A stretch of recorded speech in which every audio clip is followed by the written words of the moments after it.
Hello. So we divert a little bit here from the canon. By the canon, we primarily mean those texts that are considered like central to the discipline. Now, the choice of what makes it to the canon is a political one.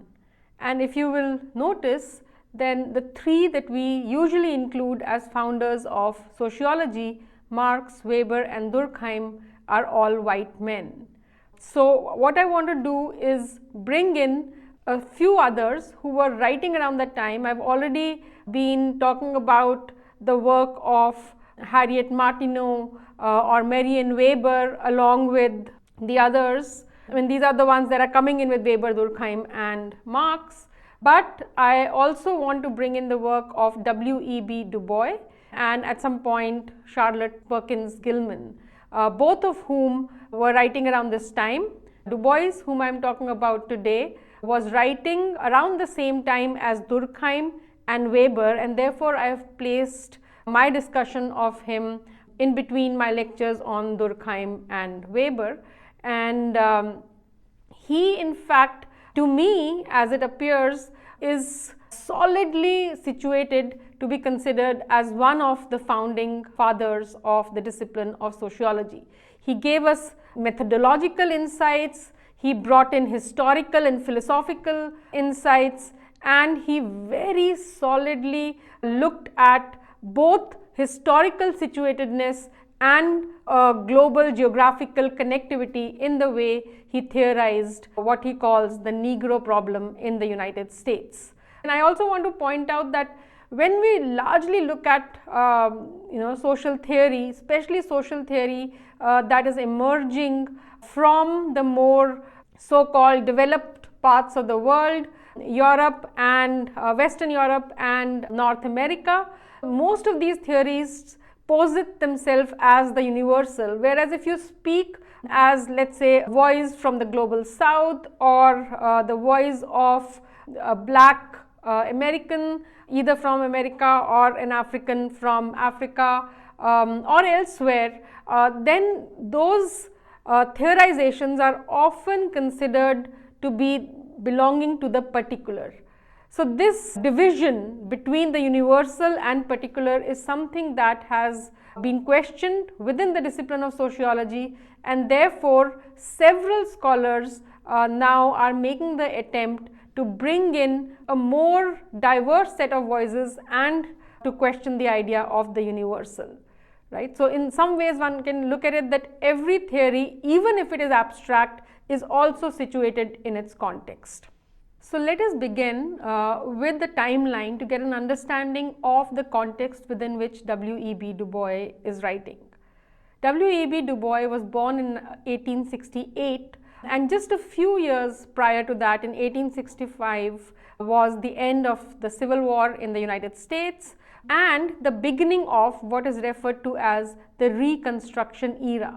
That lasted from 1865 to 1877. This was the brief period of time when there was an integration of whites and blacks in public schools. Several laws banning discrimination were in some ways imposed on the American South, and so yeah, it was an era fraught with several tensions, but as Du Bois will also show, a great period for the development of American democracy.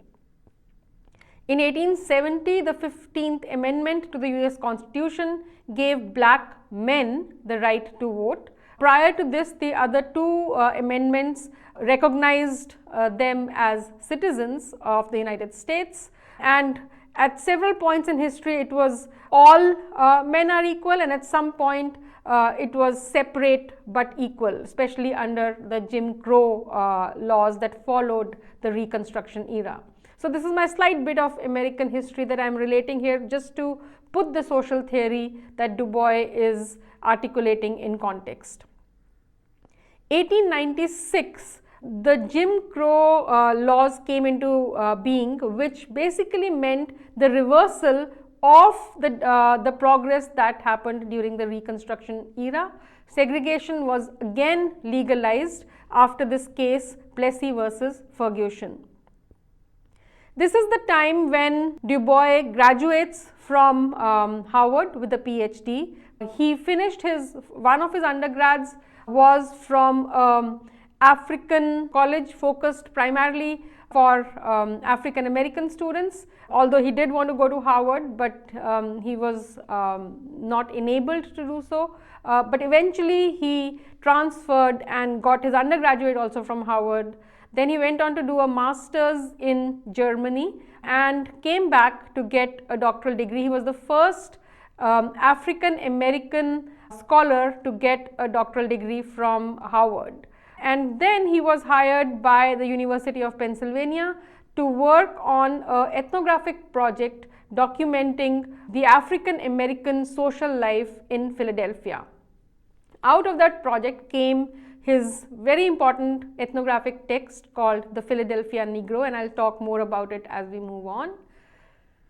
He took some of the study that he did for the Philadelphia Negro, but then eventually when he moved for a faculty position to Atlanta College in the southern part of the United States, his understanding of African American life in the southern parts of Africa also contributed to his development of his argument about what he calls the Negro life in the United States. And he takes that the results of the study, puts it in a fantastic graphic form that I will show you in my next slide, and takes it for the Paris Expo in 1900. He and his team received a gold medal for his category for this exhibition, which beautifully displayed very aesthetically done graphics of what African American life, the history of it and the geography of it and the sociology of it. In 1903, he publishes The Souls of Black Folk. We will speak a lot about it in today's class because the three fundamental concepts that I want to present from his work were articulated for the first time in The Souls of Black Folk.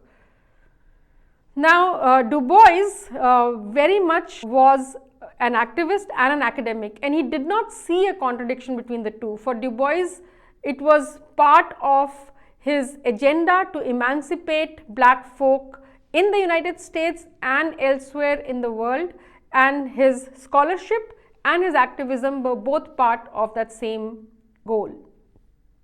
So, as part of his activism, he resigns from his university position to join the National Association for the Advancement of Colored People. He was one of the co-founders, and also to serve as the editor of their publication called The Crisis, which he did for a very long time.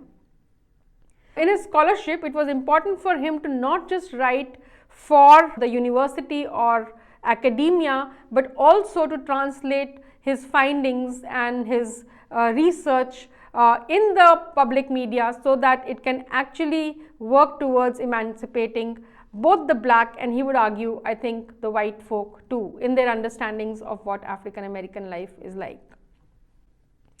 In 1916, the Great Migration begins when a lot of African Americans start moving north. In fact, elsewhere, where he also looks at the Reconstruction era and the migration of African Americans within the United States.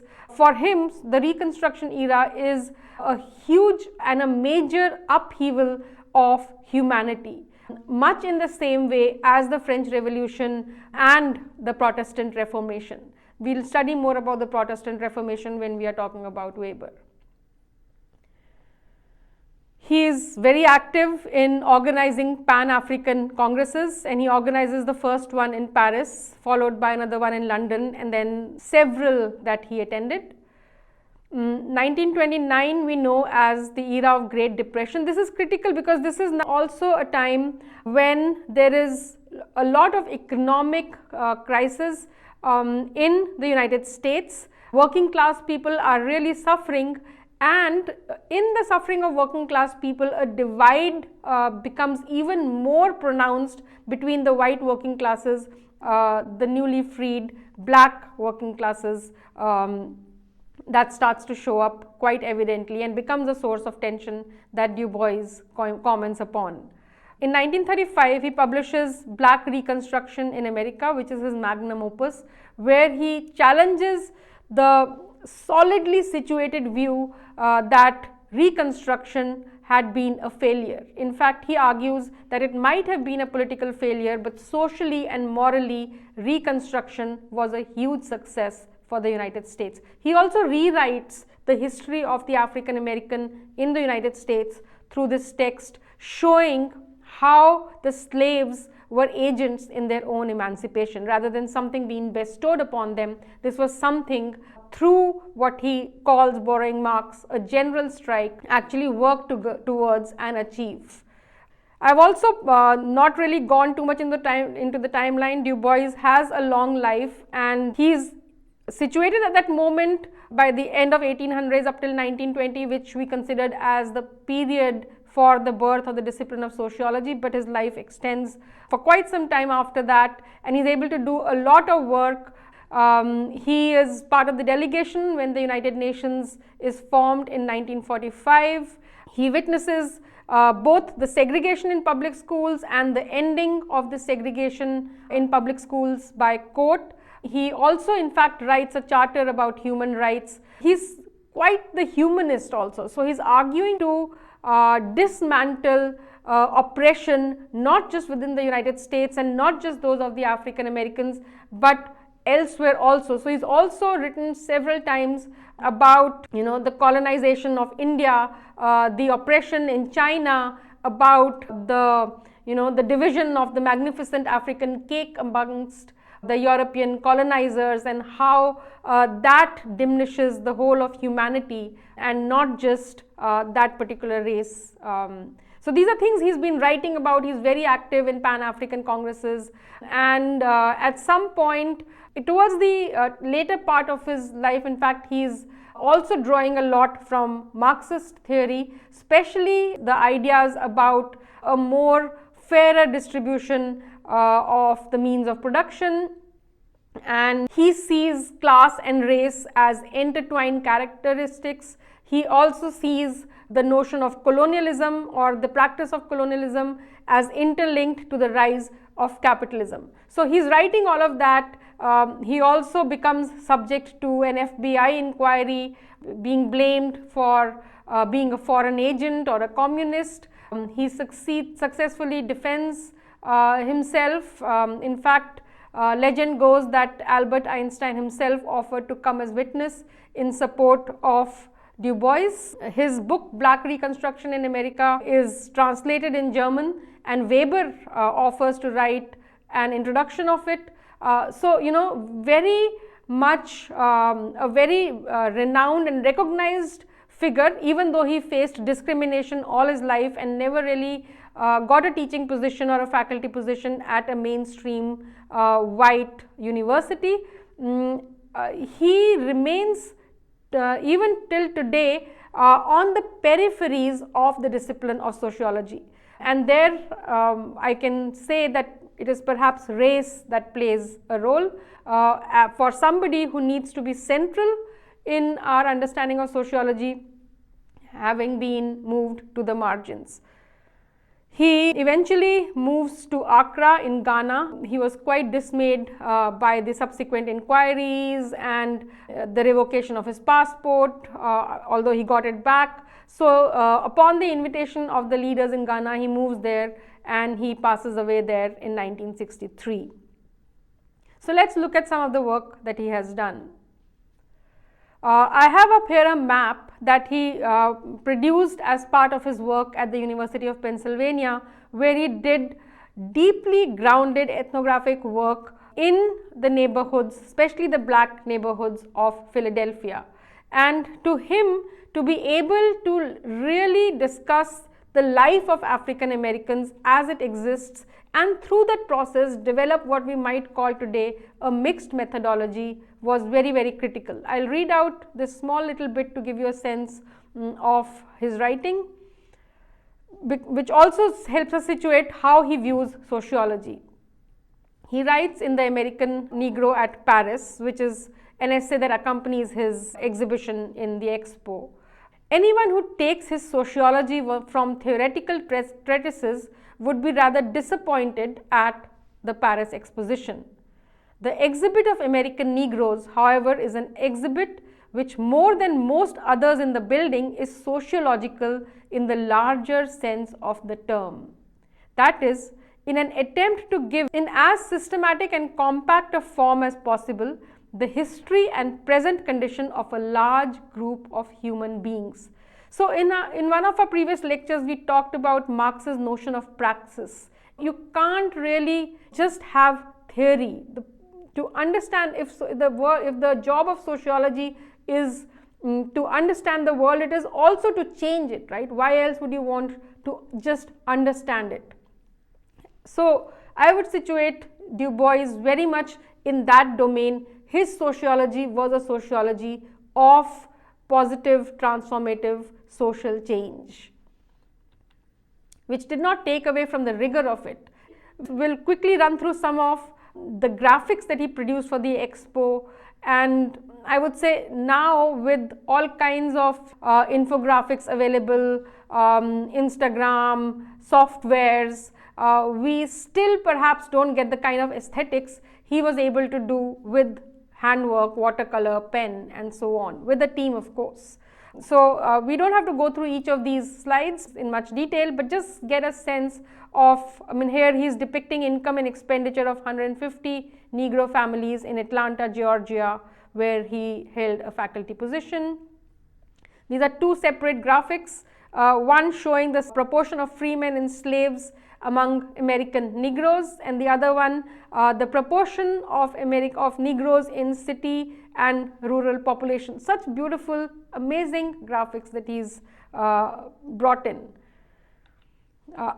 Here in this map, he shows in a global sense how Africans moved and reached Georgia through a whole historical narrative that he builds. So you can see that his study is as much spatial as it is historical, right? And it is quite rooted in a multiple set of methods. In fact, when he's discussing what kind of a methodology would be ideal for the study of sociology, he asks question like, is like a quantitative survey enough to get an understanding of everyday life in an African American neighborhood or any neighborhood for that matter? And then he goes on to ask about qualitative methods.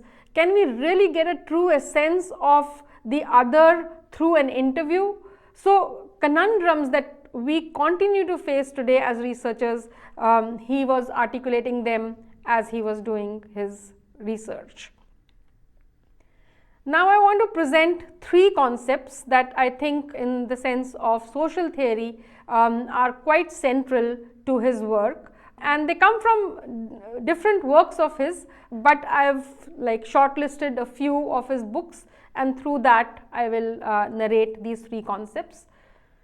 The first one is called the color line, and to him the color line was the segregation between the blacks and the whites, and between the yellows and the reds. Globally also the color line works, where the white man is the hierarchically higher position, whereas the others kind of come below that. So this color line separates, and in that separation it does a lot in terms of psychology, in terms of the way it moves history, and in terms of how social and material segregation happens. So let me read out a few quotes from his text. It's also important to mention that he takes the term, the color line, from Frederick Douglass, who was a freed slave and wrote extensively about the African American experience, but he theorized it in a much more sociological way. So Du Bois writes, very important, the problem of the 20th century is the problem of the color line. So he's bringing race as right bank center in terms of getting an understanding of sociology. The relation of the darker to the lighter races of men. That's how he's defining the color line. But then he doesn't just look at it as a division. He's also urging both the whites and the blacks to move across the color line in order to understand higher truths, right? So in this quote from The Souls of Black Folk, he writes, I sit with Shakespeare and he winces not.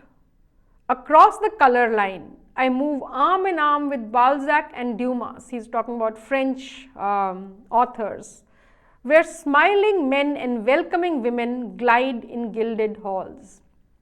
From out of the caves of evening that swing between the strong-limbed earth and the tracery of stars, I summon Aristotle and Aurelius, and what soul I will, and they come all graciously with no scorn nor condescension.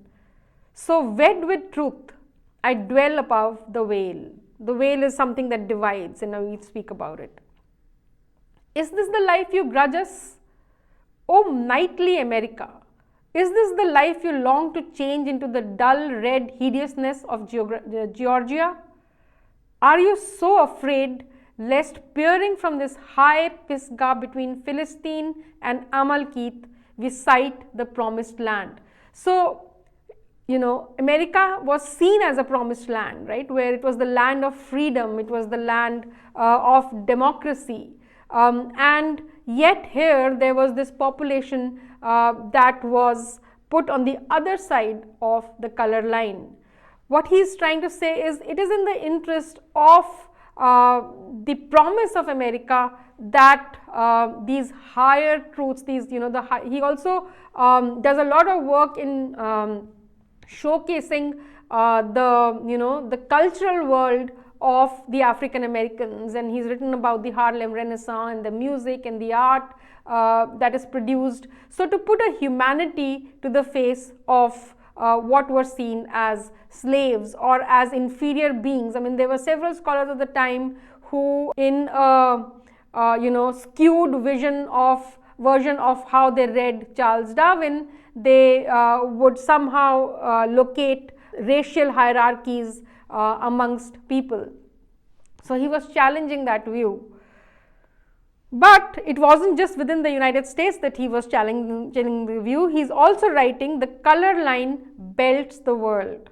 So it's the color line that has a historical and a social story to tell, a narrative about how the globe is structured, right? How the countries and the hierarchies are structured. A connected subject or a connected theory that he gives to us is he calls double consciousness, again from The Souls of Black Folk, and here he is talking about how what it means to be both an African and an American at the same time. So America with its promise, with its notions of freedom, and an African in that who is oppressed, who is who is considered somehow lesser. What does it mean to be that life? So let's read out some of his quotes related to double consciousness. He writes, the color line is not simply a physical line drawn by color. It is the real demarcation of group thinking, group action, and cultural patterns. That's your sociologist right there. He's understanding how the color line is a sociological phenomena. It divides the thinking of a particular group, of 2 or 3 whatever particular groups, and does not allow them to engage with each other or to see the other for what they are. It is a peculiar sensation, he writes, this double consciousness, this essence of always looking at oneself through the eyes of others, of measuring one's soul by the tape of a world that looks on in amused contempt and pity.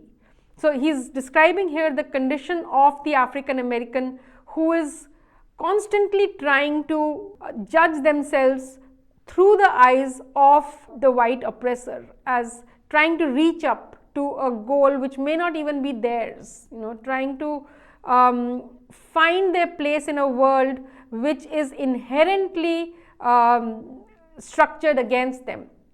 That, he says, is the double consciousness.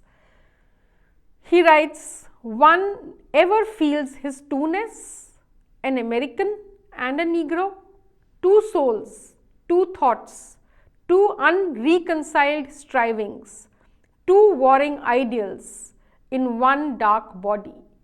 This sense that whatever is your identity, or to put it in everyday matters, your choice of food, your music, your art, is not valued, is not even recognized, whereas a whole different sense pervades in terms of what is the ideal or what is the norm, and the two are not able to come together.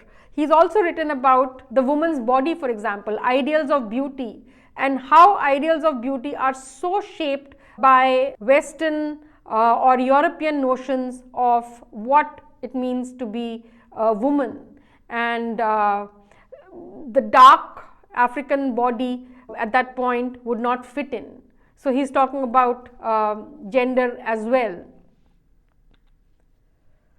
The third concept that I want to introduce, again from the same book, and these keep reoccurring in several of his texts, but some of these quotes are from the Souls of Black Folk. He writes, "Between me and the other world, there is ever an unasked question. They approach me in a half hesitant sort of way, eye me curiously or compassionately, and then shrink from me. They know not well how to ask the question, how does it feel to be a problem?" This is how in fact he starts some of his books, where this feeling that somehow being an African American is a problem, and then for him he's embodying that. So he is the problem, but what does it feel psychologically and socially, relationally, to be understood as the problem? Largely, for example, African American neighborhoods, which were structurally forced to be ghettos, were looked at as slums, as centers of crime, as poverty, as dirt and all of that. And he very strongly mentions that a slum is not a social fact. A slum is a symptom. It is those larger conditions that one needs to understand. He says this is not just the veil, is that segregates us, the color line that segregates us is not just bad for the African Americans. It does not allow the full flowering of American democracy. It does not allow the progress of the white folks as well, because they seldom see the deeper life beneath the veil. It's always superficial. The stereotypical understanding always precedes, or in fact inhibits, any further deeper understanding across the veil or across the color line. But, he writes, it's a peculiar gift, this second sight in this American world, a world which yields him no true self-consciousness, but only lets him see himself through the revelation of the other world. Remember the master-slave dialectic we spoke about when we spoke about Hegel? The kind of recognition that the slave reaches because of his oppression, the master takes a long time to reach. Du Bois is following here in a Hegelian manner to talk about how being at the bottom of this hierarchy gives you certain insights, gives you a recognition of the situation, of the structure, of the relationship that would be difficult for that who is not situated at the bottom to have. Race theory today very much draws upon the idea of double consciousness, the color line and the veil. In many ways, Du Bois's work anticipates a lot of further work, including, although not as much acknowledged, as the work of the Chicago School. His ethnography of the Philadelphia neighborhood predates, but is very similar to the work done by the Chicago School, which is usually spoken about as the birthplace of sociology as a discipline in the United States. But look at the work that Du Bois is doing 20 years prior to that at University of Pennsylvania and in Atlanta. These are questions for the discipline of sociology to address. I also wanted to put this up here, his activism and his role, his long lifetime role as a member of the NAACP. And I also want to draw your attention to the fact that This is the National Association for the Advancement of Colored Peoples. The choice of the word, it could have been National Association for the Advancement of African American People, right? But he chose, alongside several others, to name it Colored People, which basically tells us about his more global perspective. He's looking at oppression not just in his own context, but oppression as something that links the structures of the world everywhere. His magnum opus that came out in 1935, after he goes back to teaching, he does activism, teaching alongside also, but then for a long time he had resigned from academia, come to NAACP, and then now he goes back to Atlanta, and he writes Black Reconstruction in America. Prior to that, he had presented an earlier version of this research in an essay titled Reconstruction in America at the American Historical Association. Again, perhaps one of the first black people to have been invited to this conference, and then for a long time there were no others. But he here challenged the very dominant view amongst pretty much all historians of the time that Reconstruction in America was a failure, and it was a failure because voting rights or suffrage were granted to the African Americans too soon, and that in the Reconstruction the South has been unjustly treated. So this was the dominant narrative, and therefore it was argued, it used to be argued, that it failed. Du Bois dismantled that whole argument with evidence to show that Reconstruction was in fact a huge success socially and morally. It uplifted the moral sense of the American people. It was a huge success in terms of how it redefined interracial democracy. It also gave a lot of material and institutional programs. It also created a lot of important institutions such as the integrated public schools and also several other institutions that benefited social classes and races across the spectrum. And the other thing that he put forth in Black Reconstruction in America was that emancipation of the slaves didn't just happen from the top, but emancipation of the slaves was something in which slaves were an agent, and this is where he's drawing from Marx. The other place that he draws on Marx is linking what could be historically specific but also geographically related notions of colonialism, racism, and capitalism. So maybe I'll read out the quotes and you would get a better sense, and if not, I will also explain. He writes, "Never in the history of this world has such a tremendous attempt been made to reorganize society on the basis of the laboring man. Reconstruction was a genuine experiment in interracial democracy, destroyed by white supremacy and capitalist interests. Had Reconstruction been allowed to continue, democracy might have been born in the United States." He kind of shows it as a lost opportunity, that something great could have come out of it if we had something great did come out of it, but it was the Supreme Court reinstituted segregation. Then he links capitalism with racial segregation and slavery. He says the new industrial capitalism fastened itself upon the South through the color line. So he's also connecting the struggles of the working class, white working classes, with the black working classes and colonial expropriation and extraction. So he writes, the exploitation of Negro labor in America was linked with the exploitation of brown, yellow and black labor throughout the modern world. He said the kind of progress in democracy and in material wealth that Western Europe and North America has made rests on the backs of the extraction that it did from its colonies.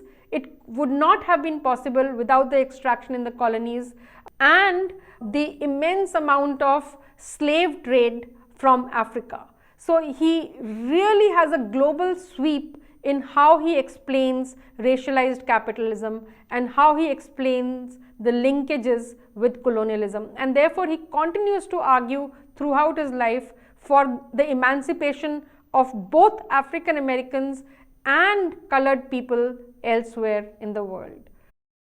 Several books have been written about Du Bois. He is central to race theory in contemporary social theory. I have a book up here by Morris and another one by Jose and Carida Brown, where they, in both these texts, they've spoken about how Du Bois was left out of the canon, but he is a central figure, very essential to the development of sociology. We'll end this lecture today here. Thank you.